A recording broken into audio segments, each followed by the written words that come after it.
fellow travelers and tourists. My name is Mark, and I'm the local disaster tour guide. And today I'm here with... I'm James Case, the developer on the Rules and Lore team, working on Pathfinder. So, we're here at Gen Con, and the latest drop for Pathfinder 2nd Edition is Player Core 2. It just came out yesterday. And I understand this is the last book in the remaster, so I wanted to start to ask you a little bit about how that remaster process has gone, what you all have enjoyed about it, maybe what's been a little bit stressful about it, but what's it like to have gone through that process and finally have it wrapped up? Yeah, so the remaster is part of moving off of the OGL onto our own work license. And so with that, there are some concepts that we went through we needed to change. You know, our dragons are very different now. Our schools of magic, concept of alignment are something we're really moving away from into something that's really a Pathfinder's and I know more from you know, it's been a wild year. Had a lot of products come out, but it's also been really cool to go through all of our books. Along with this, you know, we're not just changing terminology. You know, we're reconcepting new monsters to add. You know, we have things like our adamantine dragon that's on the cover of the book that's just covered in minerals and ore. Or we have things like going in and redoing some of the classes that people have given us some feedback on. You know, we really listen to feedback from classes.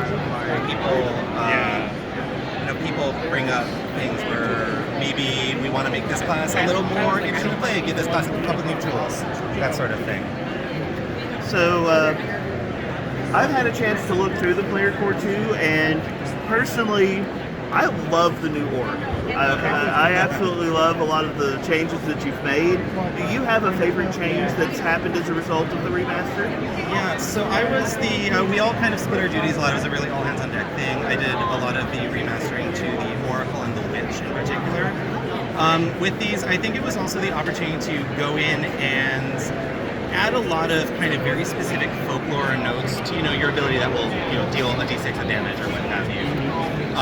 You know, the witch, one of the things I brought up a lot I like is the witch's knife, which is something that's very cultural. You know, use knives in witchcraft not to cut people necessarily, but to direct magic.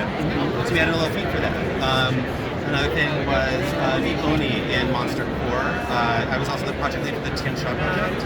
And so Oni not only have abilities to use lightning and be big and strong, which is fun, but they also they get afraid if you throw beans at them because that's a folkloric note, you know. And it's fun to go through and add these things and have not only to tune up the class and make them more satisfying to play, but also to really kind of, you know, our myths and monsters in the real world are really cool, and it's fun to add that into our fantasy game. So now that Player Core 2 is out, what's some of the fun new stuff that have been added to this book that people might be able to check out?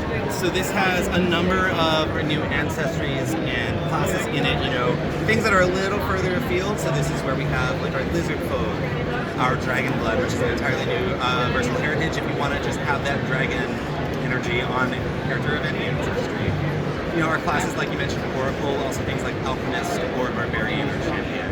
I think there's a lot of really fun stuff in here.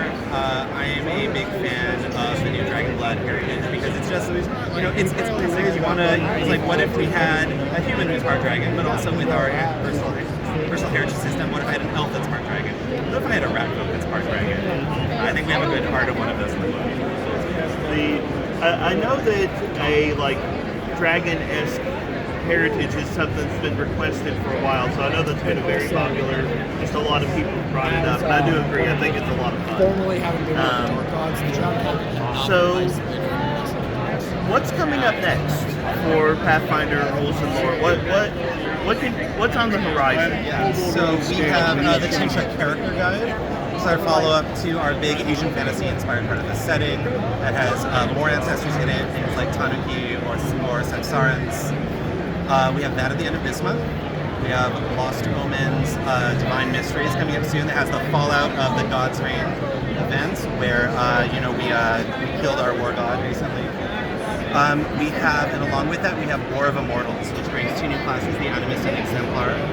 The Animist is a spellcaster that channels all sorts of spirits and apparitions very fluidly. The Exemplar is a heroic demigod, sort of larger-than-life warrior.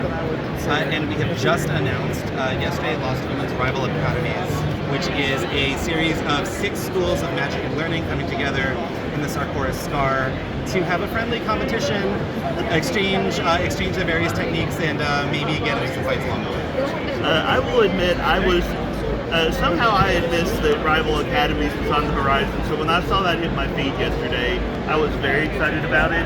I am a lifelong Wizard player, so you mentioned Magic schools I'm in. Magambia is in attendance.